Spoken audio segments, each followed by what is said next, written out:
Thank you, Paul. I wish all my clients could have heard that. I think I have to get the tape.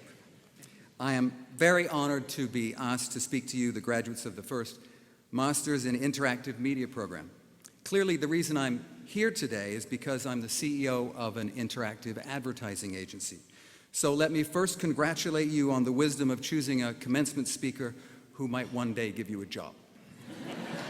By the way, if you laugh at any of my attempts at humor or applaud anything I have to say, this means your first interview is going really well. Seriously, interactive is a very cool business to get into, and unlike other parts of the media world, maybe the newspaper business, I can say safely it has a very good future. But it's an industry immersed in constant, unrelenting change. Just since you put on your cap this morning and zipped up that gown, something important has happened in the interactive world, and you need to know about it or you're going to get left behind. It's a frightening and yet thrilling thought. And that's really what I want to talk about today. Not simply how to survive in the changing digital world, because it wouldn't be any fun if you were just paddling as hard as you could trying not to drown. I want to talk about how to prosper and flourish in one of the most dynamic and, I think, exciting businesses I can imagine. The other day, I asked my daughter, who's a rising senior in high school, to have dinner with me, and she agreed, but only after I promised not to bore her to tears talking about how to be successful again. So I'm going to make the same promise to you and start with a quick story. In the 1930s, my grandfather, who was a carpenter in Louisville, Kentucky, got Parkinson's disease and couldn't work. Since there really wasn't much of a safety net in those days, my grandmother, Tessie, had to come up with a way to feed her family and take care of my grandfather. Life had thrown her a very large curve, and she needed an answer. Her answer was buses. Everybody used buses in those days, so she came up with the idea of making money by printing a free local bus schedule that you could put in your pocket. It worked. She printed lots and lots of bus schedules, sold ads in them, and things got much better for the family. As you might imagine, this gave her some confidence. So before long, she had another idea. If it works for buses, why not airplanes? Air travel was still in its infancy, but my grandmother was a visionary and saw what was coming. So armed with nothing more than her charm and her bus schedules, she talked her way into starting the first in-flight magazine. It was called Airlanes. I grew up around that magazine. It ran for 35 years on 72 airlines, virtually every airline in the world, and every issue is now in the Smithsonian. While many would have been frozen by her extreme circumstances, my grandmother was looking over the hill in the distance and could see an opportunity that nobody else could see yet. With things changing as fast as they are in our business, you have to be figuring out what's over the hill, what that light might be on the horizon, because of course it could be a train, a new technology, a new consumer trend, or some other change that will disrupt your life, personal or professional. If you're one of the few that's looking, you'll not only figure out how to get out of the way in time, but perhaps also figure out how to jump on board. I remember the moment it dawned on me that the internet was going to change everything. Actually, my big insight was kind of obvious. I looked at a computer monitor and said to myself, it looks like a TV, so why doesn't it act like a TV? That's when I started to turn my traditional advertising agency into a digital advertising agency. Of course, the problem with seeing the future is knowing what to do with it. Just last week, I was looking at an application that one of our technical gurus had come up with as an experiment, an exploration, and the hair on my neck started to rise. I suddenly realized I could be looking at the next Twitter. But now what? What was I going to do with that insight? It's scary and exciting at the same time at moments like that, because you're faced with the same choice my grandmother was faced with. Do you do nothing? Because how on earth could you possibly make it work? Or do you go for it, with all the risk and craziness that that entails? I once had the idea that I could get people to buy CDs in a different way. What about if every time you heard a song on the radio that you liked, you could call the station and buy the CD. I actually got it going, but I totally missed the internet thing. Right by me. I was head down and not looking at the horizon. Soon there were actually lots of ways to buy and steal music online, and there were lots of portable MP3 players too, but nobody had connected the dots. Then along came Apple, connected the iPod to iTunes, and bingo, turned the entire music field and world on its head. They made the process of buying music so easy and effortless that even today most people prefer to buy their music on iTunes and listen to it on an iPod. The digital landscape today is ripe for more of these upheavals. It's kind of like the Wild West. Big open spaces, not many roads, and you have to be packing a six-gun. This is quite different to the way it used to be.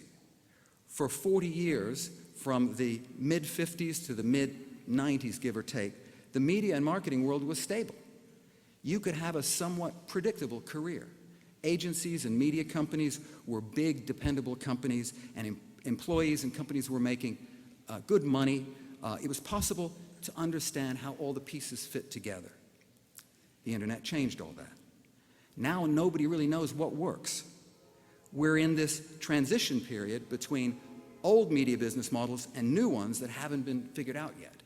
It's very unstable. Companies like Facebook and Hulu and Twitter are reinventing things, but they can't figure out how to get anyone to pay for it. The idea that ads would pay for everything hasn't panned out, and so far, people have been unwilling to pay for content directly. At the same time, traditional media companies, newspapers, TV networks, and the like, have been really suffering. I used to do a lot of work for radio stations. Actually, what I did was create TV campaigns that advertised radio stations on television, which I know sounds very confusing. But I watched the whole radio industry just sit there as internet radio and amazing services like Pandora, which I love, started to blossom. Then satellite radio came on the scene, and radio placed its collective head even more firmly in the sand. I'm sure the horse and buggy people did exactly the same. Now, 12 years after I first looked at that computer screen and saw television, the whole media and advertising world is turning interactive, except today we call it digital because it's hipper. Whereas a few years ago, it was a specialty, now it's at the center of everything, especially in the advertising business. Imagine it this way. If you walked into an ad agency in 1940, you were walking into a print agency, where the most important thing they did were ads for magazines and newspapers. If you walked into an ad agency in 1960, it was a television agency, where they thought up great TV spots. Well, in 2012, when you walk into an ad agency, it'll have to be a digital agency, because that's where the center of life is. On the content creation side, which I suspect a lot of you are interested in, the good news is that we're going to need lots of content. All these digital channels, the internet, television, and soon mobile, are hungry mouths that need to be fed 24/7. But now more and more people watch those TV shows and news stories online, and as a result, the economics have changed. The reason we have so many reality shows is because they're a lot cheaper to produce than dramas. So the nature of the content is changing as models shift, and this is something you really have to watch very carefully. The internet and now mobile smartphones are causing all the trouble, of course. And it's not just media and advertising that are being affected, and by the way, who needs advertising anymore? It's the companies, the brands, who pay for everything. How they fundamentally do business is changing. We've moved from the century where companies run things to the century where consumers run things. Consumers today use the internet and mobile to, and you know this, discover, explore, evaluate, compare, price, buy, and connect to everything. But most companies have been way too slow to see that, even though consumers are totally there already. In the next few years, there'll be no escaping this reality, even for the most backward head-in-the-sand companies, and this is going to have big implications for all of you. It means that the amount of work creating new websites, new content, mobile applications, content for interactive TV is going to skyrocket. While the early adopters are already putting a toe in the water, look out, because here comes the rest of the body. So the work is going to be there, but the jobs are going to be different.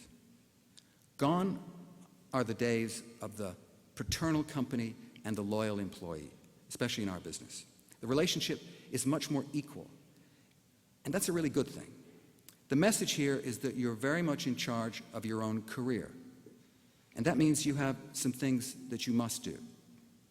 First, you need to, if you haven't done it already, start your LinkedIn account, your professional network. It's how you'll get your second job and your third job and your fourth job. It will be the network of people you meet along the way and who, if you're smart, you'll stay friends with over the years.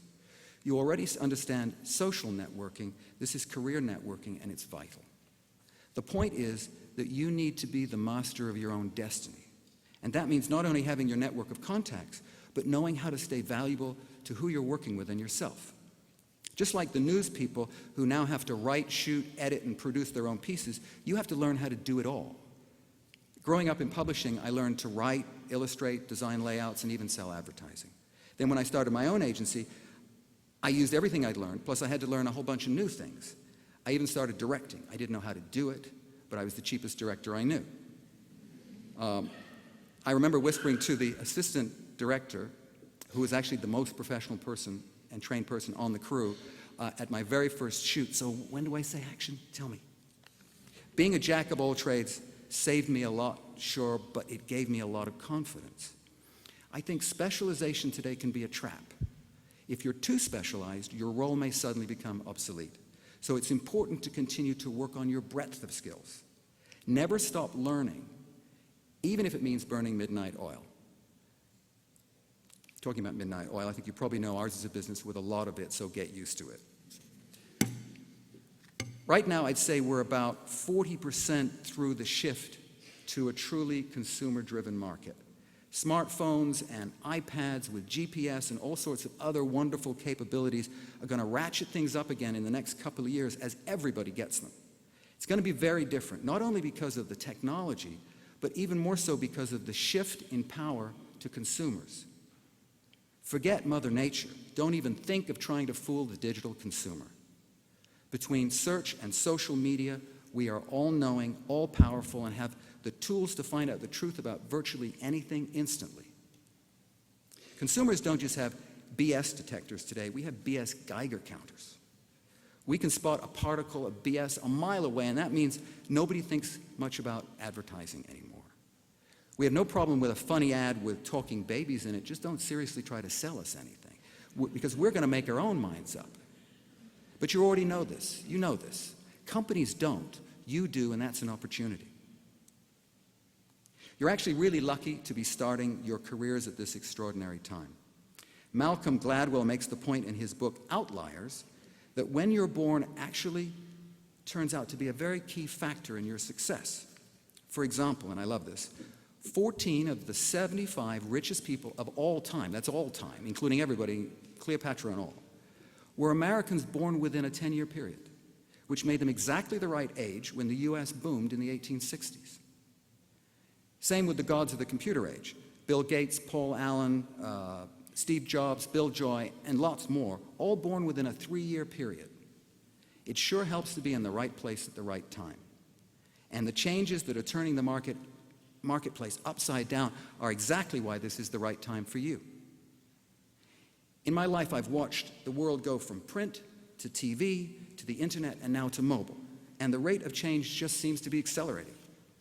Everything is connecting to everything else, from touchscreen walls and interactive video wallpaper to wearable digital monitors and little RFID chips on every product we buy. It's all going to look like a Steven Spielberg movie before we know it.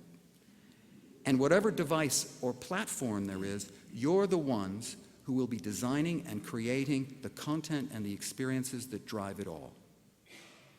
You were all smart enough to take this course and determined enough to pass it. So you're already miles ahead of most of everybody else. So here's the advice bit. Just keep doing what you're doing. Embrace all this change and don't be afraid of it. Think like an entrepreneur and grab the opportunities. Be a jack of many trades and be master of your own destiny. I can't guarantee this will make you successful, but I can promise you a really good adventure. Thank you.